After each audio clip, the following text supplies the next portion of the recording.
Okay, part 18. Who the fuck did I marry? So he starts looking at houses in Sandy Springs, Alpharetta area with his friend Scott.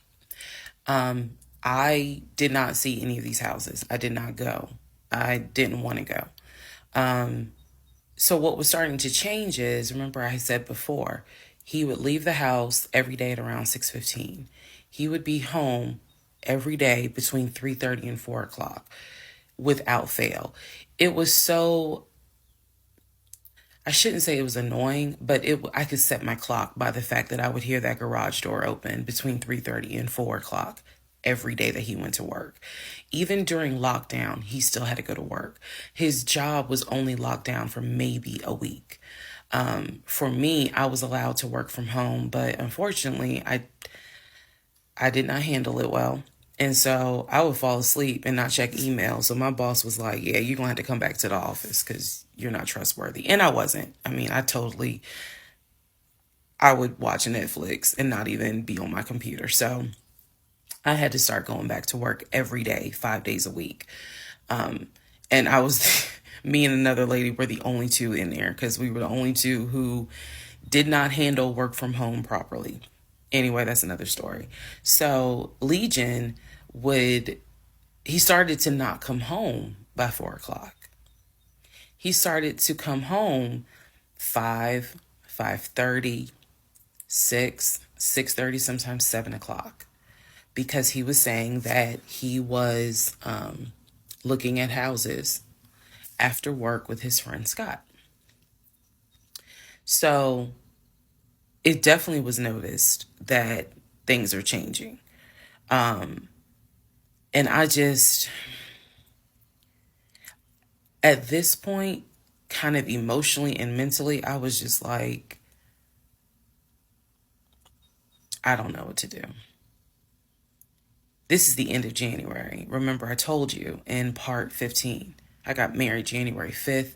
By January 31st, I kind of knew I was in trouble.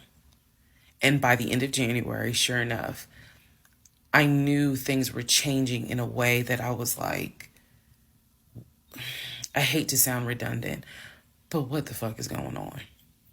So he's still maintaining the story of looking for a house, looking for a house. I had already let him know my lease is up in August. When my lease is up in August, I am moving to Cobb County.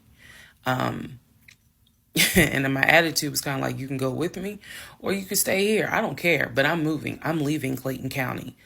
The reason why I was so adamant to move was not because of Clayton County. It was not because of the house that I was in. It was because Legion had started to create this narrative that he was beefing with my female neighbor. He was trying to get me to believe that my female neighbor to the left of me somehow was interested in him. And so she would make these little comments, and he would come in the house complaining about her and her music and the fact that she had, different men over to the house. It was driving me crazy. And all of this was kind of starting in January. So when I say that, it really seems like we got married January 5th, and then we had 2 weeks of peace, and then something just snapped. I literally mean something just snapped. So he's looking at houses. Now we're moving into February. February obviously is my birthday month. He did good. He did good to make Valentine. He went all out for Valentine's Day. He went all out for my birthday. My birthday and Valentine's Day are February 14th and February 15th. So he went all out on both days. Y'all ain't even gonna believe this story. But I said I would share even when it makes me look bad. So, the weekend after my birthday, and what I mean by that is if my birthday was on a Tuesday, we're talking about Saturday. The weekend after my birthday, he gave me money to go to the nail salon, go get a manicure and pedicure. So I leave the house. I take his car. His car was in the driveway. We had a key to each other's car because, again, we're married at this point. We're talking February 2021. So I take his car and I drive to the nail salon over in Morrow. I'm in the chair getting a pedicure and I get a text message from my husband saying, someone was just at the house looking for you. And I'm like, who was looking for me? Who was it? And he said, I don't know. I think it was some, this is through text. I don't know. I think it was some dude you used to mess with. Okay. I was like, what are you talking about? He was like, I'm telling you, some guy just came to the house looking for you. I told him you were not here. So at this point, y'all, I'm in the chair at the salon. I'm freaking out because I'm like, who the fuck has the audacity to come to my home unannounced, uninvited, talking about they're looking for me? Especially because before I met my husband, I was working the last shift at Amazon as a part-time job. So I had not dealt with, dated anything with anyone for about a year before I met him in March of 2020. So I really was like, who the hell is this coming to my house? So I finish the pedicure. I head home. Once I get home, I'm like, what are you talking about? What happened? And so I'm frazzled in a way. And he's calm. He was like, yeah, it was a black Dodge Charger. They pulled into the driveway. They backed in. They backed in as if they had been here before. So clearly this was someone who's been to your house. He got out the car. He said, I opened the door and I went out there and I said, is there something I can help you with? And he said, the guy said, I'm looking for, and gave him my name.